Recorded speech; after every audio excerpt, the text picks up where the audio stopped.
catching myself. Let me get a few ums in here. I say a lot.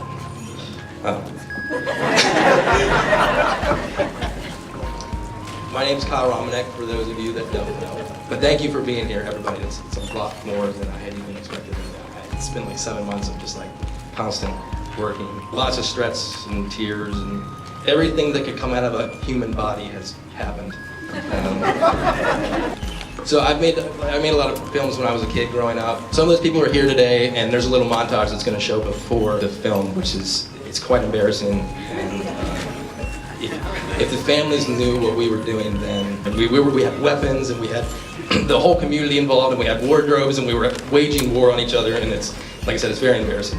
Some of the films that I was inspired by was things like Titanic, because it's just such a big epic scale film, and then there's really good underlying drama. That's what I try to do. So I would just draw the Titanic and like people sinking, and my mom thought I was like some sadistic, crazy person, which I might be. I played a year of college football, and I soon kind of realized that that's not what I needed to be doing.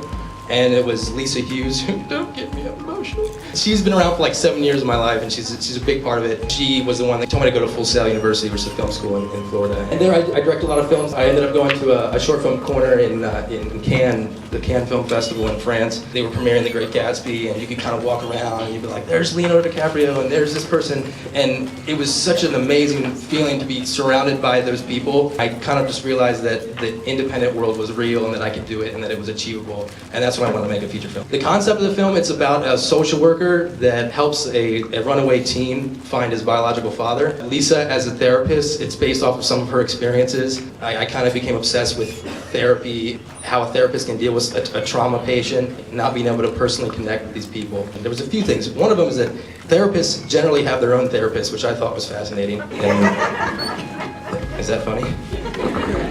And there's actually a line of dialogue in the film is that, even though you may think so, therapists aren't perfect. You never really think about the opposite side of the table and what's going on the other side of the desk and how they live their life. I got you. Just because we're therapists doesn't mean we're perfect, man. I mean, I sure as hell don't have all the answers. When it came to casting, I casted local. I came from Florida, where I had like a huge talent pool. Here I didn't know anybody. We casted at a dental office over here. And thank you everybody that works in the dental office. That's my mom's place. Tony is the lead in the film. You've seen his face. He's everywhere. He's beautiful. He's so beautiful. Thank you, Kyle. He was in Mexico, and I had put a post out on Craigslist. I was looking for people, and we had a really good turnout, and the whole cast was lined up, and then a week before production, we didn't have a lead. Every single person in the cast wasn't aware. They had no idea who the lead was. We did a scene with Diana, playing Liz, she's out there, where she was talking on the phone with Tony, and it was just, she was talking to my mom, and Tony's a blessing. Tony's a blessing. He's been a big help the entire time, especially up to this point where he's executive producing and helping fund into festivals and things like that. But he carries the film, and he's a great person to watch. I'm so happy we got him. DC Cathro, he's such a mystery in the film. He's incredibly talented. I mean, across the board. Chris, playing Blaine. Chris, are you 20, what? 8. 28. I'll be 29. You're gonna be 29. He's playing a 15-year-old in the movie. And I was so hesitant to even do it. And then on set it was one thing, but now that it's been edited in its entirety, every time I watch it, I'm like, how did he do that? It really grows on you. I did a phenomenal job. No different for Diana, who is literally just a stone-cold brick. She's a rock, but she's hesitant. Every girl's been there. As far as Grayson's concerned, I don't care if I was Scorsese, I would cast you as Carl, because you're just meant for the role. Post-production, I edited the film. It was a real pain, and that's what I'm talking about, the blood, sweat, and tears for 48-hour periods where Lisa had to sit there and just stare at me, and thank you so much for that. Gerald Campbell, he's not here, he's a sound design artist. He layered every single track all the way down to that noise and replaced everything. Lots of props to him, as well as Fabian Muckensnauz. Fabo Piano, he has a million different names. He's German, he plays the piano, he's incredibly talented, and I'll use him forever. Jake Califoot, he's in LA, came here to help me out and make the film. Jake Califoot, Jimmy Surmine, you're here tonight. First time actors, Jeannie, Peggy, and Sandy.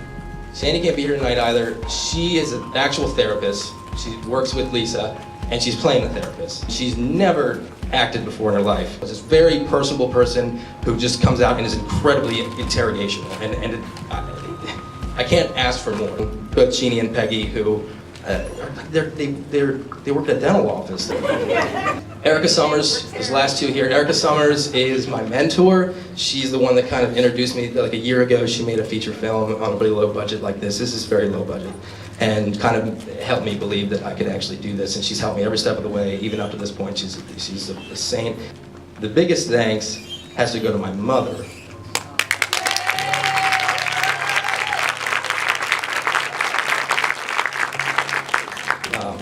When I was at Full Sail, when we were graduating, we were given a chance to, they had like a Jumbotron, and you talk about your parents and how good of a time you had and stuff like that, and your experience.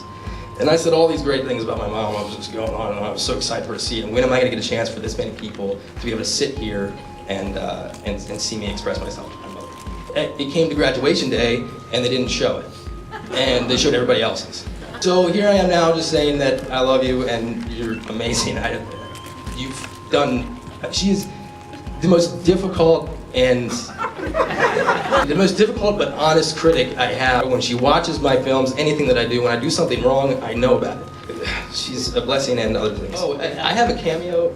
I have a cameo in the film right at the start, at the beginning, and I just want to really just kind of apologize in advance. So thank you guys for coming.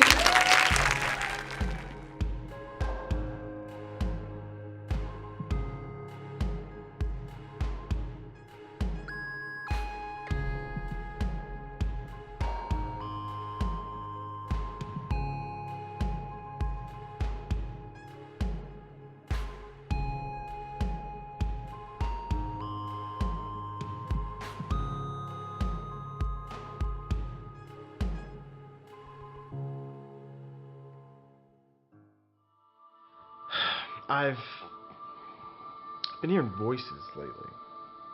Okay. Not just like any voices, like my clients, it's like their stories are starting to get to me. I start to hear it run through my head.